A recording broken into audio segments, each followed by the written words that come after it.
भारत भारत कई महान और शक्तिशाली साम्राज्यों का निवास स्थान रहा है, जिन्होंने भारत के कई क्षेत्रों में विभिन्न प्रकार के किलों और महलों का निर्माण कराया है। ये किले भारतीय इतिहास को पुनर्जीवित करने की क्षमता रखते हुए आज भी अपना अस्तित्व बनाए हुए हैं।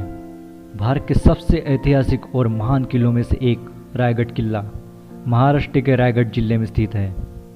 ये किला भारतीय संस्कृति और वास्तुकला का सर्वोच्च उदाहरण है।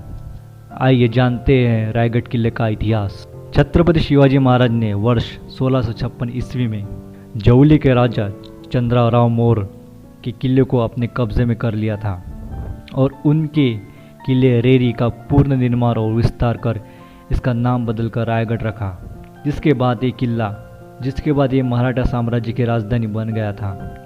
इस किले के आधार पर ही पाचाड़ और रायगढ़वाड़ी के गांव आज भी अपना अस्तित्व बनाए हुए हैं।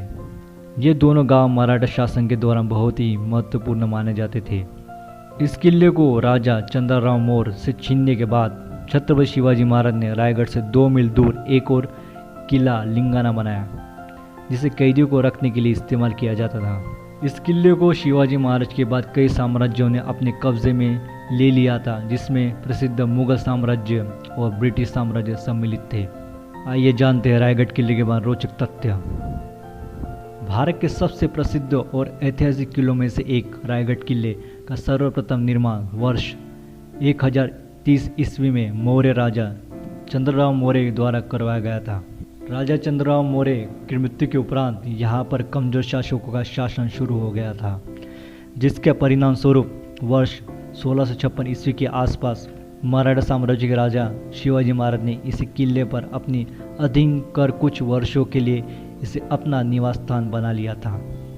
शिवाजी महाराज ने कुछ समय बाद इसमें कुछ सुधार और इसका पूर्ण निर्माण करवाया था, जिसके बाद इसका नाम बदलकर रायगढ़ रख दिया था।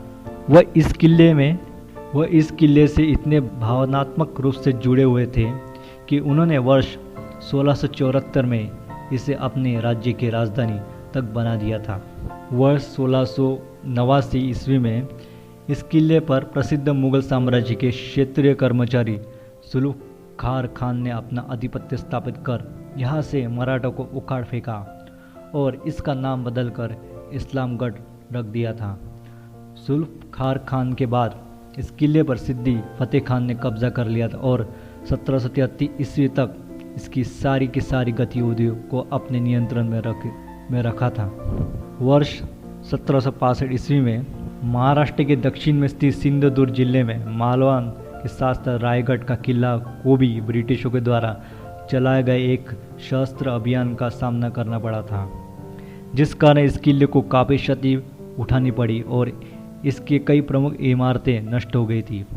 वर्ष 1818 में इस किले पर ब्रिटिशों का आधिपत्य हो गया, लेकिन उनके द्वारा पहले किए गए हमले में इस किले का काफ़ी नुकसान हुआ था, जिस कारण इसका ज़्यादातर भाग नष्ट हो गया था। इस किले को मुख्यतः 6 मंडल में विभाजित किया गया था, जिसके प्रत्येक मंडल में एक निजी आराम कक्ष भी बनाया गया था। ये किला मुगल, मराठा और यूरोपियन वास्तुकला के मिश्रण का उचित उदाहरण है, क्योंकि इसमें जिस तरह से महलों को बनाने के लिए लकड़ी का इस्तेमाल किया गया है वह इन्हीं की वास्तुकला में सम्मिलित है, जो इसका मुख्य आकर्षक केंद्र भी है।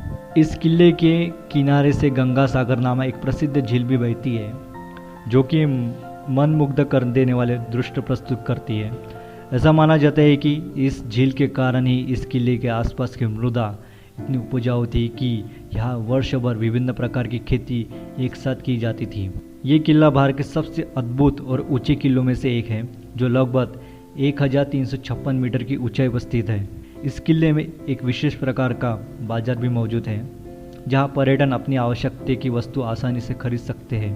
विश्व भर में प्रसिद्ध इस किले में प्रवेश करने के लिए आपको लगभग 1737 सीढ़ियाँ चढ़नी पड़ेंगी। इस किले का एकमात्र मुख्य मार्ग महादरवाजा से होकर गुजरता है, जब दरवाजे के दोनों किनारों पर 2 विशाल गढ़ हैं, जिनकी ऊंचाई लगभग 65-70 फीट है। इस दरवाजे के स्थान से किले का शीर्ष 600 फीट ऊंचा है। अगर आपको ऐसे वीडियो पसंद है तो हमारे चैनल को सब्सक्राइब और लाइक कर दीजिए। धन्यवाद।